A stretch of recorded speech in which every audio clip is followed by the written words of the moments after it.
Hey friends, welcome back to educational channel by Ritashu. कैसे हैं आप सब? आशा है फ्रेंड्स आप सभी स्वस्थ होंगे। आज हम जानने वाले हैं डॉक्टर भीमराव अंबेडकर के बारे में इस निबंध के माध्यम से। अगर आपको ये वीडियो अच्छी लगे तो लाइक, शेयर एंड कमेंट जरूर से करें। ज़्यादा टाइम वेस्ट ना करते हुए चलिए इसको पढ़ना शुरू करते हैं। डॉक्टर भीमराव अंबेडकर आधुनिक भारत के प्रमुख विधिवेता, समाज सुधारक और राष्ट्रीय नेता थे। उन्होंने बड़ी विपरीत परिस्थितियों में अपना जीवन आरंभ किया। वे उस वर्ग में पैदा हुए थे जिसे अंधविश्वास के कारण हिंदू समाज में निम्न कोटि का समझा जाता था। डॉक्टर अंबेडकर को इसके कारण पग पग पर अपमान सहन करना पड़ा, परंतु इस सामाजिक भेदभाव, विषमता और अपमान से वे झुके नहीं। उन्होंने इस जातिगत भेदभाव का दृढ़ता से सामना किया और अपने अध्यवसाय, लगन, कार्यक्षमता तथा समुन्नत जीवन द्वारा यह दिखा दिया कि मनुष्य किस प्रकार सामाजिक भेदभाव तथा रूढ़ियों का सामना करके ऊंचा उठ सकता है। देश और विदेश में उच्च शिक्षा प्राप्त करके उन्होंने अपना संपूर्ण जीवन समाज के उस वर्ग को ऊपर उठाने में लगाया जो निम्न समझा जाता था और सब ओर से उपेक्षित था। डॉक्टर अंबेडकर का एक बड़ा योगदान स्वतंत्र भारत का संविधान है। वे उस संविधान समिति के अध्यक्ष थे जिसने पूरे संविधान का प्रारूप तैयार किया। यह बहुत ही महत्वपूर्ण कार्य था। उनके जैसा अनुभवी, कानूनी प्रतिभा से संपन्न, योग्य और उदार दृष्टिकोण का व्यक्ति ही इस काम को सफलतापूर्वक कर सकता था। इस महत्वपूर्ण काम को पूरा करने के कारण ही उन्हें भारत का आधुनिक मनु कहकर सम्मानित किया गया है। डॉक्टर अंबेडकर का जन्म 14 अप्रैल 1891 ईस्वी को महू, जो कि मध्य प्रदेश में इंदौर के पास है, एक संपन्न परिवार में हुआ था। उनका बचपन का नाम भीम सकपाल था। उनके पिता रामजी मौलाजी सैनिक स्कूल में प्रधानाध्यापक थे। उन्हें मराठी, गणित और अंग्रेजी का अच्छा ज्ञान था।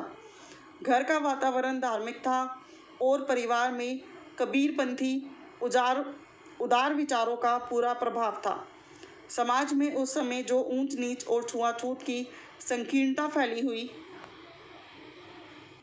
थी, उसे देखते हुए पिता यह अनुभव करते थे कि यदि भीम को जीवन में आगे बढ़ना है तो उच्च शिक्षा प्राप्त करने पर ही यह संभव हो सकता है। बालक भीम सकपाल को विद्यार्थी जीवन से ही छुआछूत के कटु अनुभव होने लगे। एक बार की बात है कि बालक भीम भयंकर वर्षा से बचने के लिए एक मकान के बरामदे में खड़ा था। स्वर्ण मकान मालिक को जब बालक की जाति पता चली, यहाँ पे स्वयं मकान मालिक को जब बालक की जाति पता चली तो उसने उसे बस्ते सहित बरसात के कीचड़ सने पानी में धकेल दिया। बालक भीम को इस प्रकार के अनेक अपमान सहने पड़े। उस समय अशिक्षा के कारण हमारे समाज में जातिगत भेदभाव बहुत था। भीमराव अंबेडकर ने बीए की परीक्षा पास की। आगे अध्ययन के लिए साधन नहीं थे। इन्हीं दिनों बड़ौदा रियासत की ओर से कुछ योग्य छात्रों को विदेश जाकर अध्ययन करने के लिए छात्रवृत्ति देने की घोषणा की गई। अंबेडकर 1913 ईस्वी से 1917 ईस्वी तक अमेरिका और इंग्लैंड में रहे।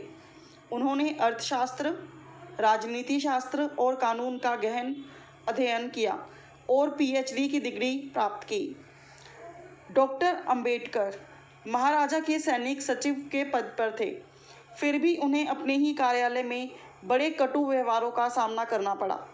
पढ़े लिखे व्यक्ति ही नहीं अपितु चपरासी भी उनके साथ अछूत का सा व्यवहार करते थे। उनके हाथों से कोई कागज तक नहीं पकड़ता था।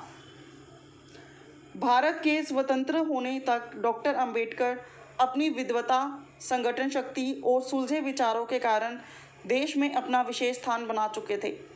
स्वतंत्रता प्राप्ति के बाद 1947 ईस्वी में जो प्रथम राष्ट्रीय सरकार बनी उसमें डॉक्टर अंबेडकर केंद्रीय मंत्रिमंडल में कानून मंत्री के रूप में सम्मिलित हुए। उन्हें संविधान सभा की उस समिति का अध्यक्ष भी बनाया गया जिसे संविधान का प्रारूप बनाने का काम सौंपा गया था। आप अक्टूबर 1991 तक केंद्रीय मंत्रिमंडल में रहे। तत्पश्चात पिछड़े वर्ग को संगठित करने में जुट गए। 6 दिसंबर 1956 ईस्वी को नई दिल्ली में इनका देहांत हो गया। Thank you so much for watching friends. If you like, don't forget to thumbs up and share this in your group.